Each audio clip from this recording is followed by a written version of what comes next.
All right, let's dive right in. Today, we're going to unpack a really powerful and honestly kind of counterintuitive system that the absolute top performers are using to get, well, dangerously smart with AI.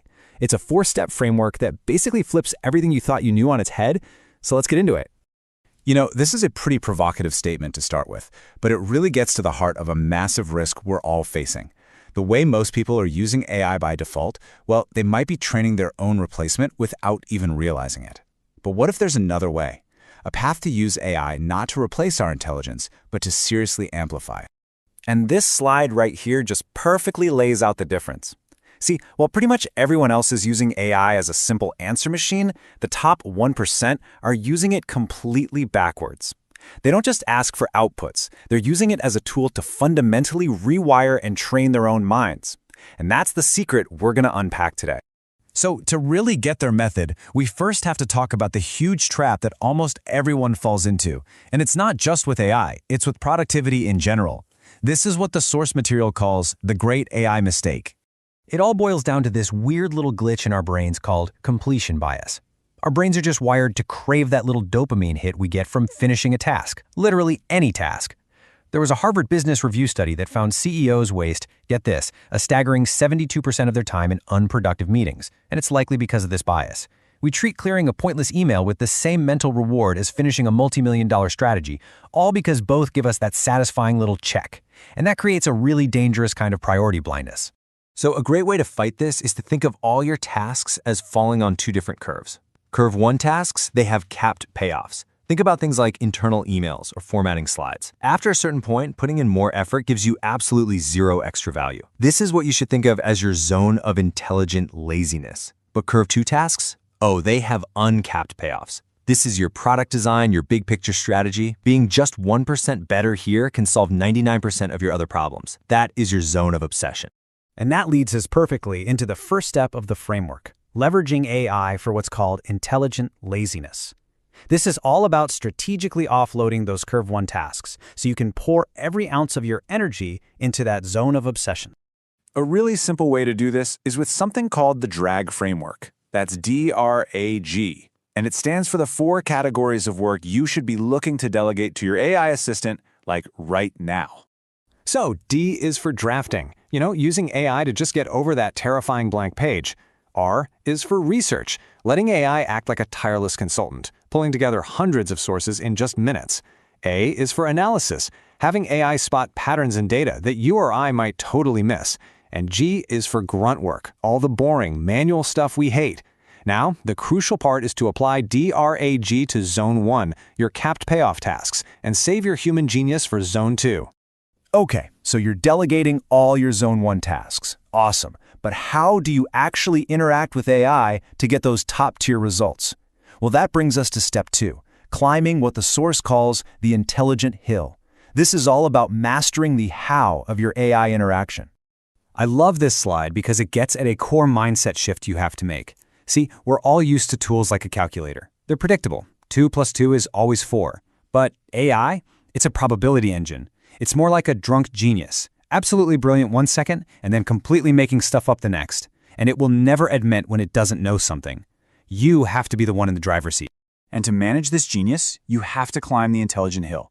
You start at Camp 1, that's one-shot prompting, just giving it one clear example.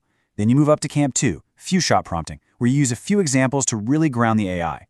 At Camp 3, you get to chain of thought, where you force the AI to show its step-by-step reasoning, which dramatically improves its accuracy.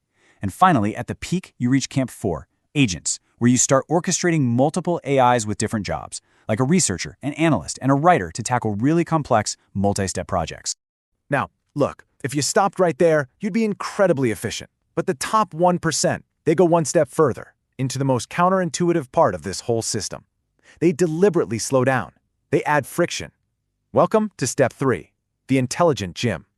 This is such a powerful metaphor. Most people use AI as a wheelchair for the mind. Sure, it's convenient, but if you use a wheelchair when you can walk, your muscles just waste away. The top 1%, though, they use AI as a spotter in the gym. For informational tasks, they remove friction. But for the transformational tasks, the things they actually need to master, they use AI to add friction. And they do this using a principle straight from physical fitness, progressive overload. To build muscle, you have to lift heavier and heavier weights, right? Well, the same thing applies to your brain. You don't ask your spotter to lift the weight for you. I mean, that would be absurd. You use them to help you push your own limits safely. So how do you actually do this? Well, here's a concrete framework. First, you study a concept yourself. Then, you ask your AI spotter to quiz you on it with progressive overload. You start at level 1, quiz me like a high school student. Then you level up, quiz me like a college student. Then, grill me like I'm in an executive job interview. And finally, you get to the boss level. Challenge me like an irate boss who thinks I'm totally unprepared. This is how you build real mental muscle. So, we've covered delegating, we've covered prompting, and we've covered training. But there's one last internal adjustment that really ties it all together.